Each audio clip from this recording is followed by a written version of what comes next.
in Scribble Jam, people didn't even have phones. It was simpler times. But we'll push on to a battle which has done really, really well in terms of views, really, really well in terms of a concept as well. This is you and Pamphlet, Batman versus Joker. I've heard of Bane, Freeze, Penguin, the Riddler, Two-Face and Doomsday, but who's this? The Kitty Fiddler?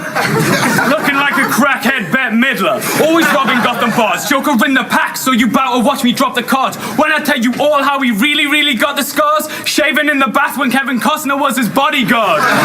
For Dark Knight Rises, was it? Or was it just done to kind of anticipate any future Batman franchise? Well, Pamphlet originally wanted to do Bruce Wayne versus Wayne from Wayne's World. But I went to Pamphlet and was like, we'll do Batman versus Joker. The movie's coming out this year. It'll get views. And he was like, but we could do Batman versus Bruce Wayne versus Wayne's World. And I was like, what? He's like, yeah, Bruce Wayne versus Wayne's World. I'm like, well, one, Bruce Wayne's not the most interesting character. No.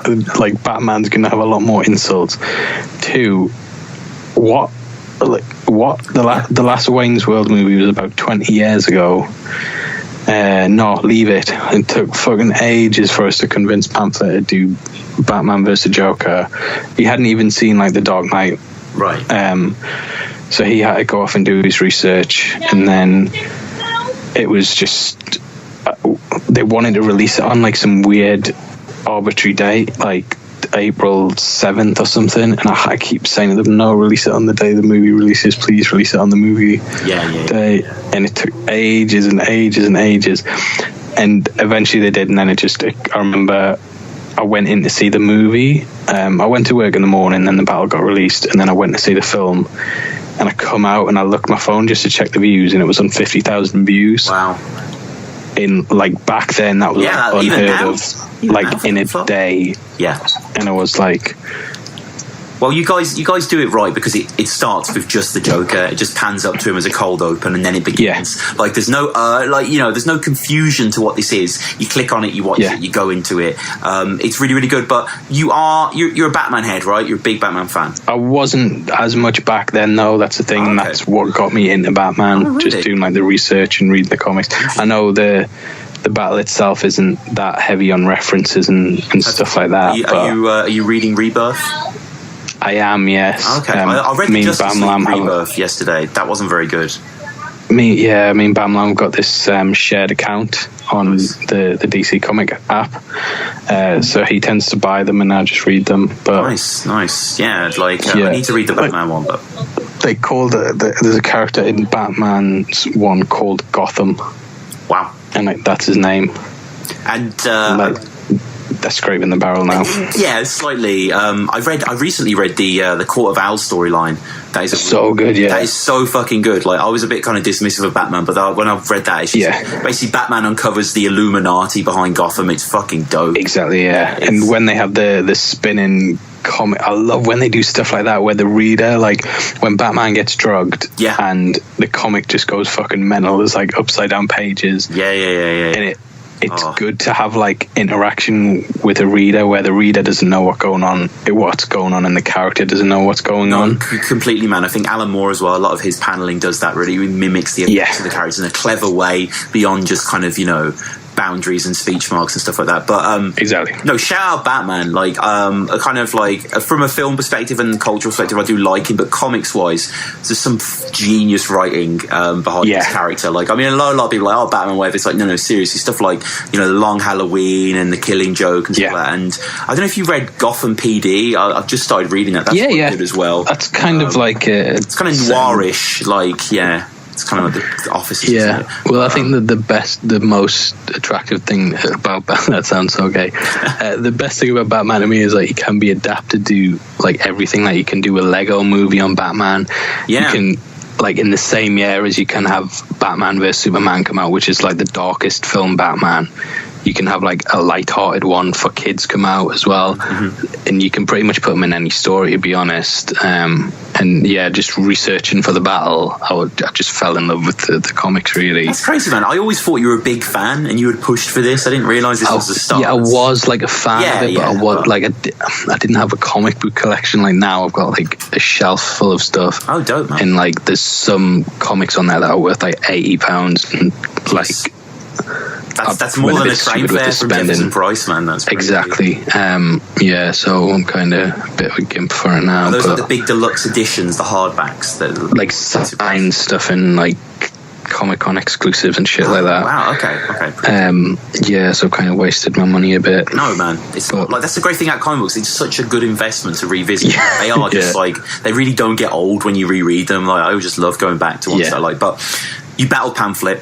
And Pamphlet Begins is a 2-rounder between the both of you, theme 2-rounder. Bruce Wayne, you sound like two gay men.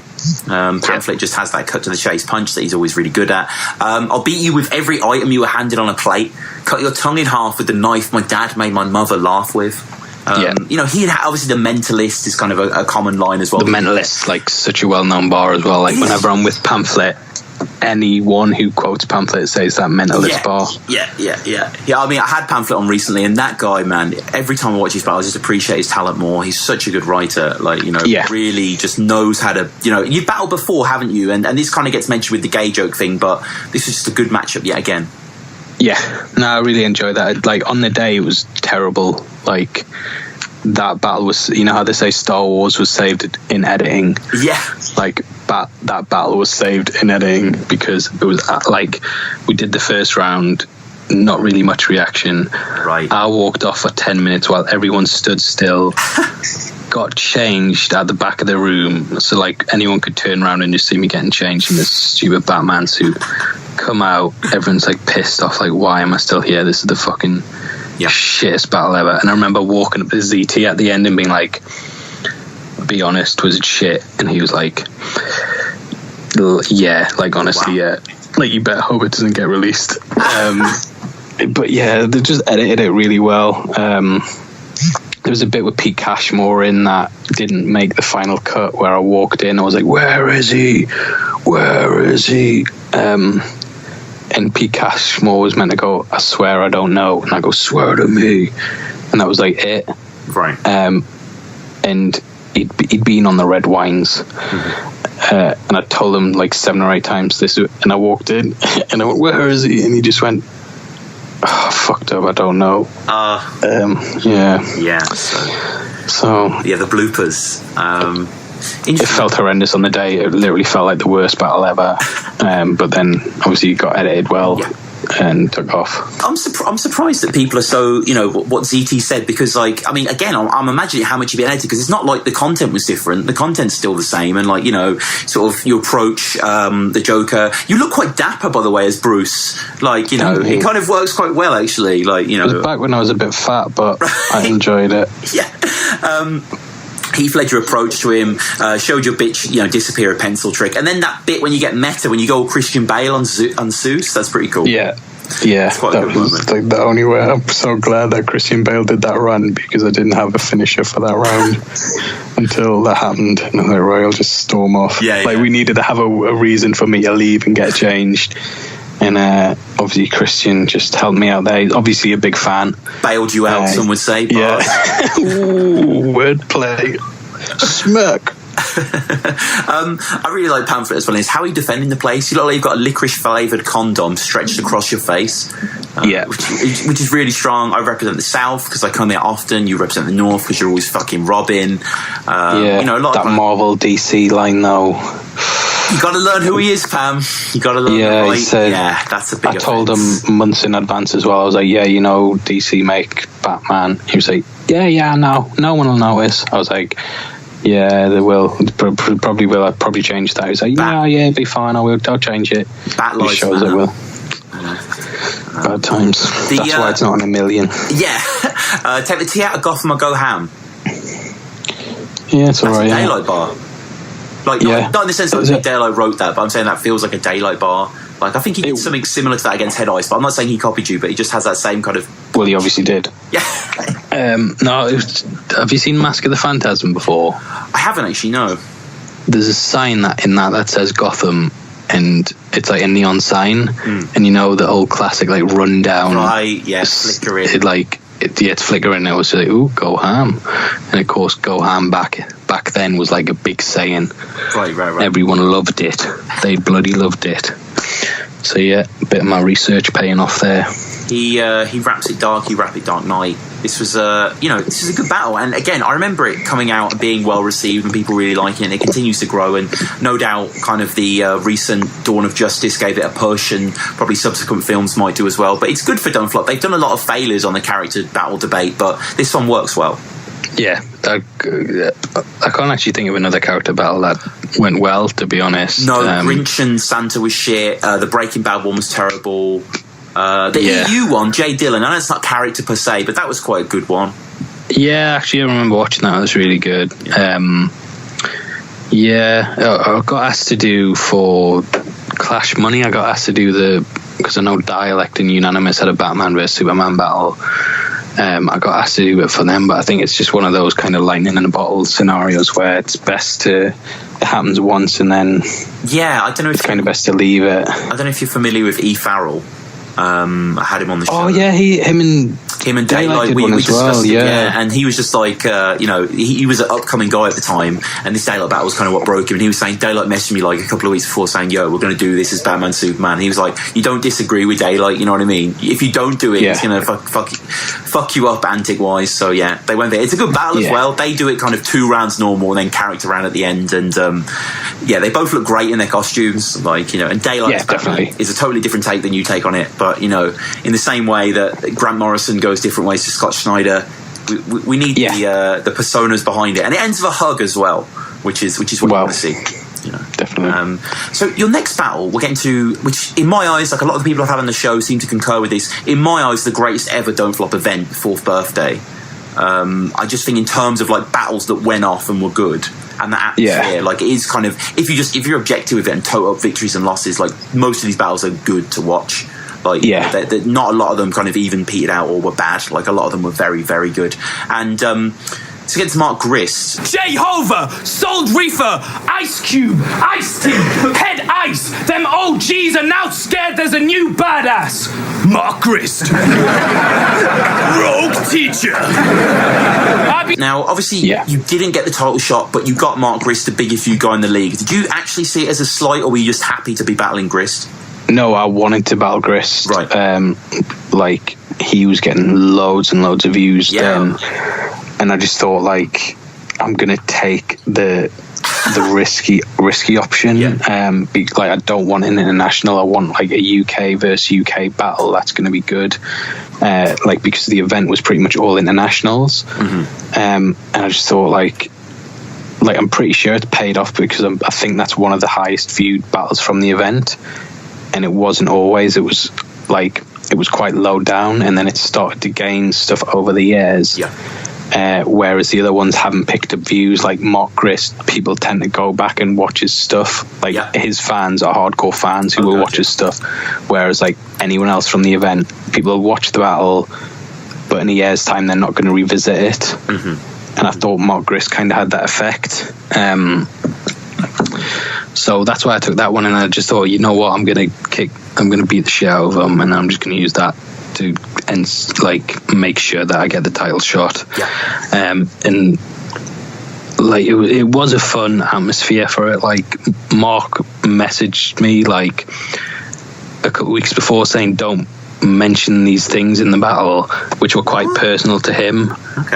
Like it's fair enough that I didn't mention, like I don't want to say on the podcast what they were.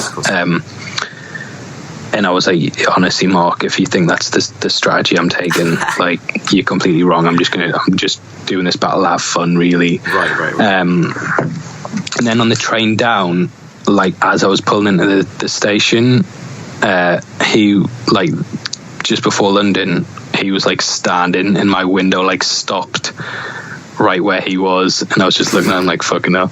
And he just got on the train and just sat down. We walked to the event together. I had a right laugh with it. I think we were second on or something. Right. But yeah, it's one of my favourite battles, to be honest. I think I did kind of overdo the teacher bits, especially when I went on to become a teacher after the battle as well. And I remember Rizzle kind of voted us out, so he voted for Mark, so I can't really show that battle off like, oh look, these famous people know who I am. But yeah, I really had fun with it. I'm glad he choked as well. That's another one where it's like a choke kind of helped us out. It did.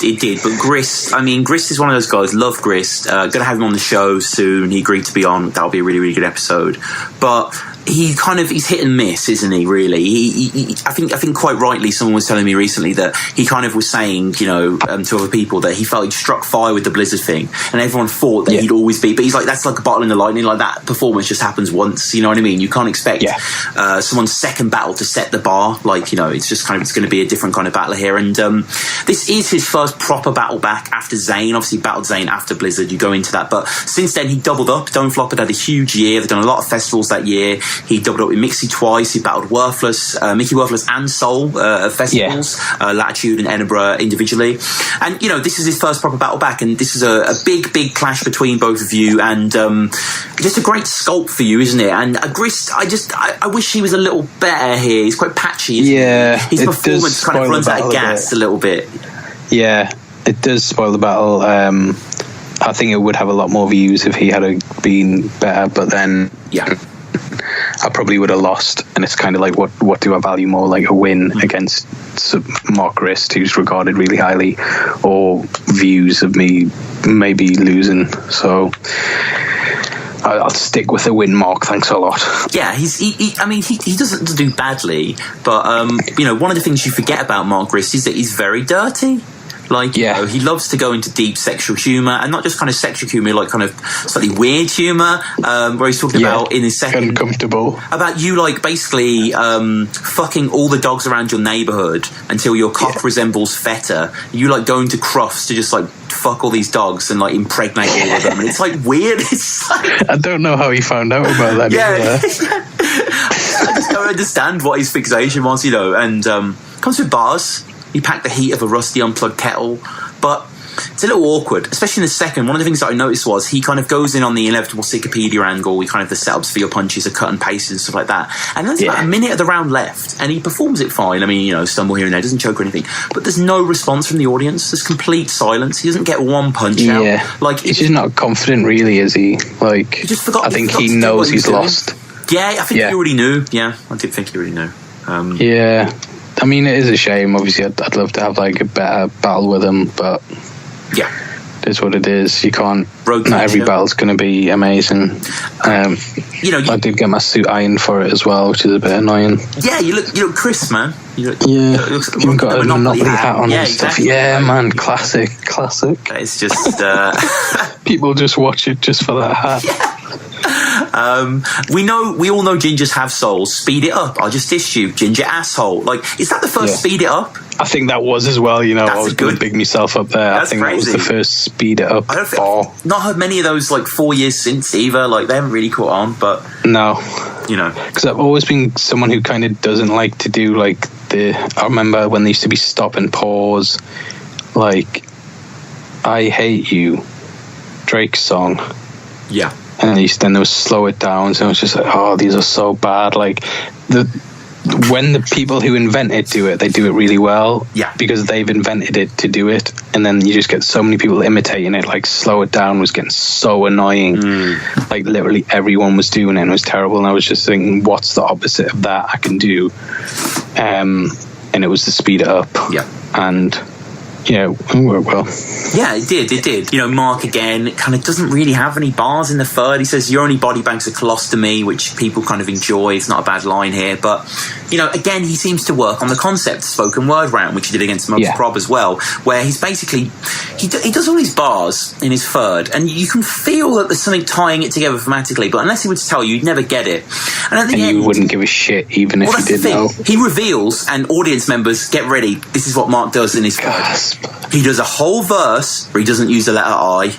is that impressive? I don't get it. Like, I's a very common letter. You could dock any letter from it. It wouldn't be that impressive. Psychosis says in the judging that he think he heard him saw passion. He does say passion, psychosis. He says a lot of other words as well throughout it. You know, he says the word did as well, which has I in it. Right? No, he says he dotted 4. He was doing, because I wear glasses. Oh, okay. He did 4 I's throughout the battle. Okay. 4 letters. 4 words with I in it. Mm-hmm. Which, nice one. Is that? I mean, you're correcting me, but I'd still like just Marky. Just why don't you do some more like Blizzard bars? Hit him with the insults. Yeah. Just, come on, you must have some leftover schoolyard. No, but no, I guess not. You know, and it's sometimes weird in battle rap when you see 2 different battlers from completely different walks of life do the same bar coincidentally. So Mark delivers this kind of like you just got beaten by the alpha bet kind of line, and I don't know if you're aware of None. He's a guy on the come up in URL. He's been in the PGs and stuff. He actually deserves probably more shine that he's getting. He's really good. But he has exactly the same bar. He just as an alpha seems like, I'm the alphabet. And obviously it's delivered in a much more visceral street way. But it's weird to see that both these disparate minds have grasped onto the same pun. Like, you must have seen so many battles where you're like, I've heard this bar before, or I've heard a variation on that. Yeah, thousands. Yeah. Like, I think it's pretty much come full circle now where I can't watch a battle without seeing a line that I've heard before at least twice. Are there any new writers that you enjoy? Heretic I quite like. Shocks. Kojay's really, really good. Kojay's great, yeah, but to be honest, I don't pay that much attention to the scene anymore. But those are the 3 people that I've seen that really stand out. I don't really watch it. Like, I haven't seen Mackenzie yet. He's good. He's very good. I've heard he's really good, but I've just never got around to watching him really. Yeah. Oh, Frankie Fraser's really good as well. Yeah. His stuff's really good. But yeah, I'm kind of disconnected from it, so I've seen him a couple of times. He's absolutely brilliant. He's a really good writer as well. But you end the battle, calling out title shot being required. You say that the battle that you're most looking forward to is in the interview with Steph afterwards. The battle you're most looking forward to the day is the title shot of that day, which is O'Shea Tony D, because you want to see who you're battling next. It was was everyone just thinking, this is Def's next to claim? Contact me or anything saying that when they just announced it on the status, like, Definition has got the next title shot, like. Oh right. And that was really, I remember just sitting there thinking, shit, like they didn't even tell me like this was happening. They announced it before I even agreed to it.